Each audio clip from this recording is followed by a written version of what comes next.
अंबेडकर एक व्यक्ति। तो हेलो फ्रेंड्स, कैसे हो आप सब लोग। उम्मीद करती हूँ सभी लोग अच्छे होंगे। तो फ्रेंड्स, अछूतों के लिए वे वो मसीहा हैं जो उनके जातीय बंधनों को काटने के लिए ही संसार में आए हैं। उन्हीं अछूतों के लिए वे साधु, ब्रह्मचर्य और तपस्या का जीवन व्यतीत करते रहे हैं। अछूतों को गुलामी, बर्बरता और अन्याय से मुक्त करने के लिए उन्होंने अपना सारा जीवन लगा दिया। यदि अछूतों को हिंदुओं मुक्त करने के प्रयास में हिंदुओं को नाराज कर देते हैं तो उनका कोई दोष नहीं। सच्चा दोषी तो वो है जिसने अस्पृश्यता को जन्म दिया है। ऊपर से देखने में डॉक्टर साहब बड़े कड़े मालूम होते हैं, किंतु उनका हृदय उसी प्रकार से कोमल है जिस प्रकार से नारियल की खपड़ी के नीचे गरी का गूदा। प्रचंड प्रतिज्ञा करने वाले होते हुए भी वे मनुष्यता के नाते बहुत दयालु बन जाते हैं। उनका हृदय इतना द्रवीभूत हो जाता है कि गद्दार को भी मुसीबत में पड़ा देखकर झट मदद कर देते हैं। केवल हिंदू धर्म को छोड़कर वे सभी धर्मों का सम्मान करते हैं। हिंदुओं को छोड़कर वे सबका विश्वास करते हैं। यह डॉक्टर अंबेडकर के व्यक्तित्व की विशेषता है और यही उनके स्वभाव का मौलिक सत्य है। अछूतों को आज़ाद करने के लिए अपने जीवन का बलिदान करने वाले ये महापुरुष रात दिन परिश्रम करके एक तपस्वी का जीवन व्यतीत कर रहे हैं। न तो खाने का समय है, न पहनने का। यदि समय है तो केवल ये सोचने और करने का किस प्रकार अछूतों को गुलामी से आज़ाद किया जाए। अछूतों के लिए जान तोड़कर उन्हें हर प्रांत में काफ़ी स्थान दिलाकर उन्हीं सीटों पर नकली अछूतों को भेजकर आज डॉक्टर अंबेडकर अपने लिए गालियां सह रहे हैं। वे शायद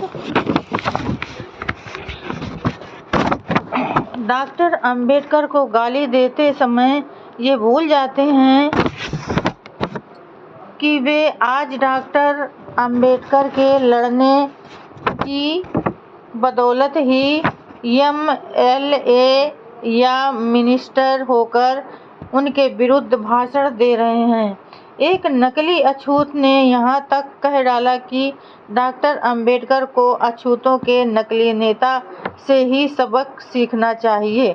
धिक्कार है ऐसे अक्लमंद को जो ऐसा कह सकने का साहस कर सका है।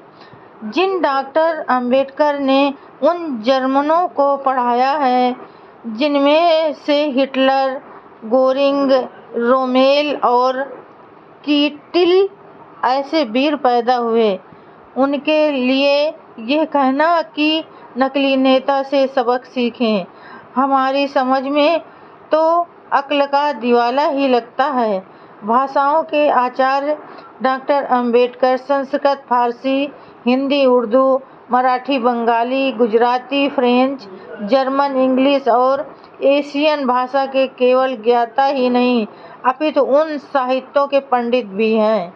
एक बार एक रूसी साहित्य के सामने वे मैक्सिम गोर्की के कई पत्रों के पन्ने ज़बानी बता गए जिन्हें उस रूसी साहित्यिक ने कभी सुना ही नहीं था।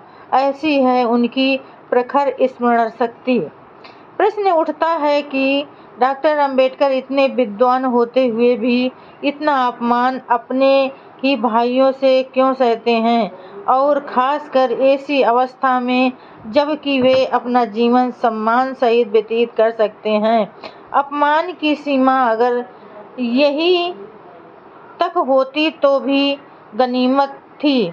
उन्हें तो हिंदू धर्म द्रोही, देश विघातक, हिंदुओं में पारस्परिक फूट डालने वाला, ब्राह्मणों का द्वेषी, मनुस्मृति को जलाने वाला, महाद, नासिक आदि स्थानों में अस्पृश्यों के सत्याग्रह का प्रारंभ करता कांग्रेस विरोधी, गांधी विरोधी, शांति का लुटेरा, साफ कपड़ों पर कीचड़ डालने वाला आदि नामों से विभूषित किया जाता है।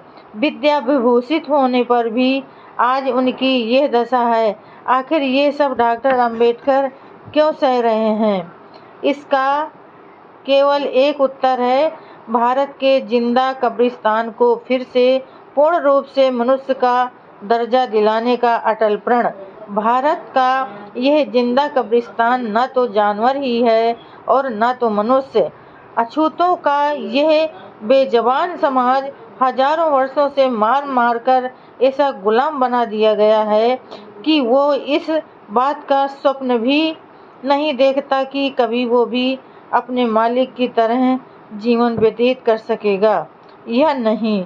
इन मूक प्राणियों को फिर से मनुष्य बनाने का प्रयास करने वाले ऐसा करके हिंदुओं की निगाह में अपराध कर रहे हैं। यदि गुलामों को आज़ाद करने का प्रयास अपराध है तो वो अपराधी है डॉक्टर अंबेडकर। पूर्ण रूप से यही अपराधी होना ही डॉक्टर बाबा साहब अंबेडकर के जीवन का उद्देश्य है। तो फ्रेंड्स, आज के लिए बस इतना ही। कल फिर मिलेंगे अगले वीडियो के साथ। तब तक के लिए फ्रेंड्स, जय भीम, नमो बुद्धाय।